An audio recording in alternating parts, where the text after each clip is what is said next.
Israel says its troops have surrounded and reached the centre of southern Gaza's largest city. Commanders in the Khan Younis assault say their troops are engaged in some of the most intense fighting so far. Israel says its aim is to eliminate Hamas, which is regarded as a terrorist group by multiple countries and the EU. Hundreds of thousands of people have been told to relocate to so-called safe zones, but the UN says nowhere in Gaza is safe. Well, Lieutenant Colonel Jonathan Conricus speaks for the Israeli military, the IDF, and joins us from Tel Aviv. Welcome to DW.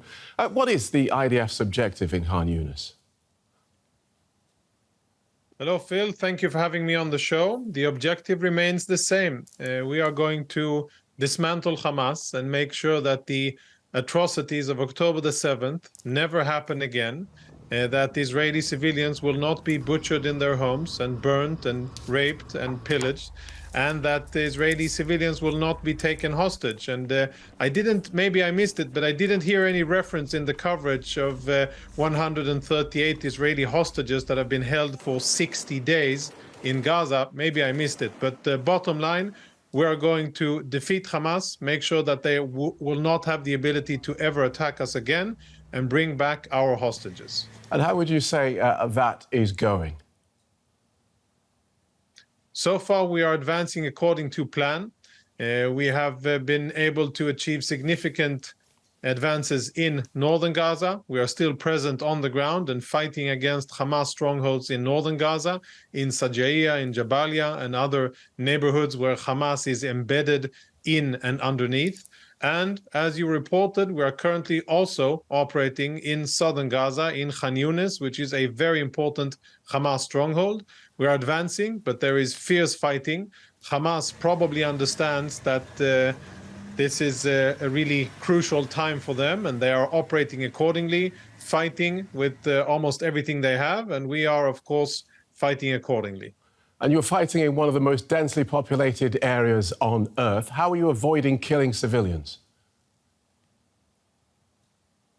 Well, it is indeed complicated. You're right in that. And there are many civilians there, and we have done, and we continue to do, continuous efforts in order to get civilians out of these specific areas where we're fighting. And it's very important to understand that there's not fighting in all of Khan Younis or all of southern Gaza, that there are specific neighborhoods, Hamas strongholds, where we are fighting. And those neighborhoods, ahead of time, we have notified the civilians that they need to evacuate temporarily from those neighborhoods, and we have also advised them which direction to go before conducting our operations. And of course, we continue to apply the principles of humanitarian law and armed conflict, of distinction, of proportionality, and we only operate when there's a clear military objective to be achieved by military action. Except that we have seen that Israel has designated so-called safe zones before and told civilians to go there. But we have also seen that Israel will bomb those areas as it sees fit. That doesn't sound safe to lots of people.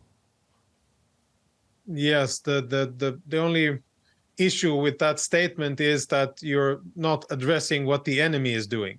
We don't bomb anything at random. OK, but let's address what Israel is doing. So address my point. Yes, I understand that you want to focus on that. These are supposed safe zones. Despite you designating them, Israel will still bomb them. So, again, that does not sound safe. Yes, can I answer now? Can I answer? Of course. I can't hear you, Phil. Yeah, thank you. So let's first disambiguate where we are fighting. We are fighting against an enemy that is embedded within the civilian population and uses everything civilian in order to fight against us.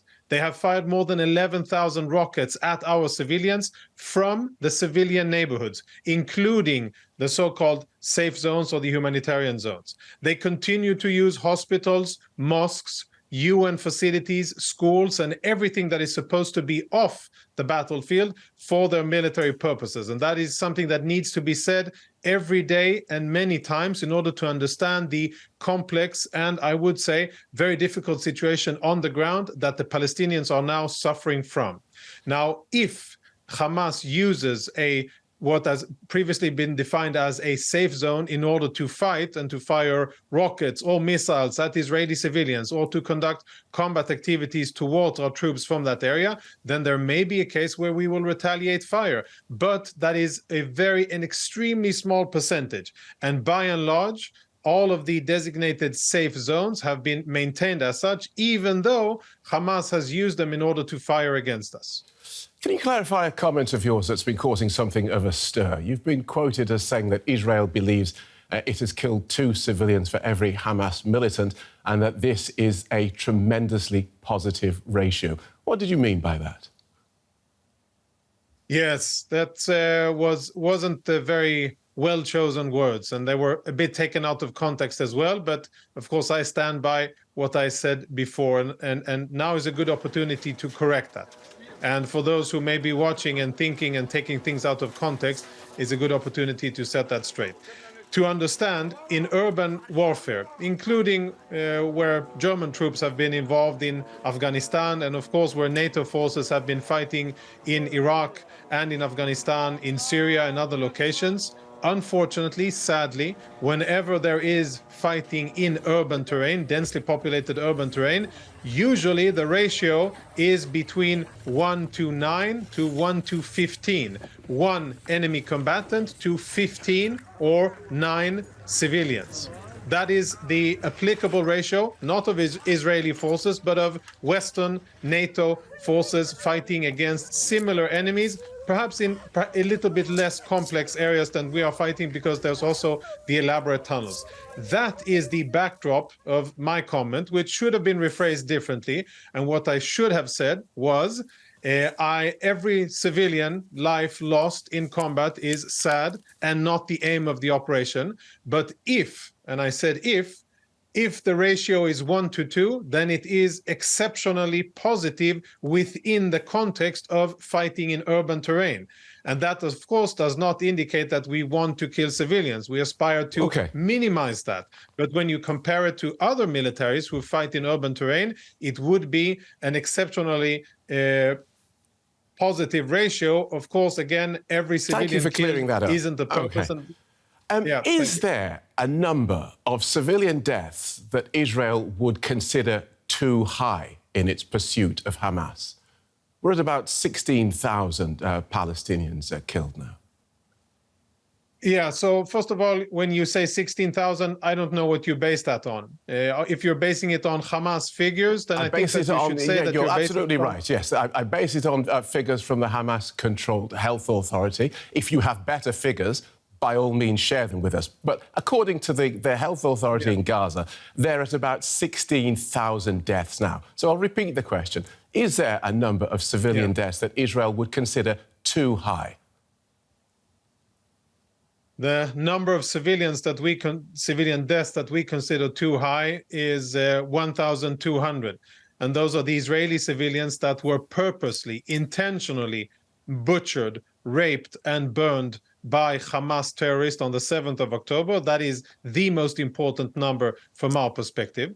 And of course, we continue operations while trying to minimize civilian casualties. And I think that if you look back on these 60 days of fighting, we have established safe zones. We have evacuated people out of combat ahead of time. We continue to do that now in greater detail than what we've done before, really based on neighborhood level, which is unprecedented. No other military has ever done that at this level of resolution.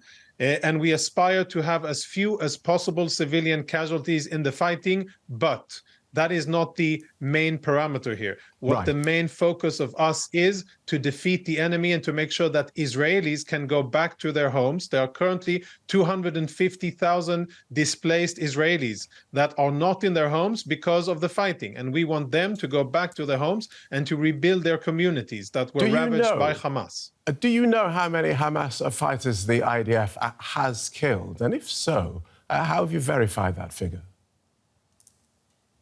We're still working on the number. There are unofficial estimates that, unfortunately, at this time, I cannot yet say them. I would want to, but I cannot yet say them. But we are talking about thousands. It's not in the number of hundreds, and it's not yet 10,000, but we are talking about thousands of enemy combatants that have been killed. It will take time because when we count Hamas casualties, we rely a lot on what they know themselves. And Hamas doesn't really know itself entirely how many of its operatives are buried underground in the tunnel system that they dug and are operating from. When Hamas will know and be clear internally about it, I assume that we will know. Until then, we're working on various assessments, and that is the main reason why we have not yet made official our estimate of how many enemy combatants, but I can assure you that at the end of this war, there will be a long list of enemy combatants, and we will be able to cross-reference the list. That only because you don't know how many Hamas combatants you've killed. We do know in approximate numbers that you have killed 16,000 civilians and many more. And injured many more. And I didn't get a clear answer to my question of how many civilian deaths and casualties is too many for Israel. I don't think that you know that there have been 16,000 civilians killed. I think that you know, based on Hamas information, that there are 16,000 casualties in Gaza. Let's please answer my question. How many civilian deaths is too many for Israel? Phil, you can ask it 5 times. I will give you the same answer that I told you before. That is not a metric. And the metric that we care about mostly is our civilians that were butchered, not by mistake, but intentionally on the October 7 attack. Okay, that is the number that we are focused on. Thank you so much for joining us, Lieutenant Colonel Jonathan Conricus from the Israel Defense Forces. Thank you.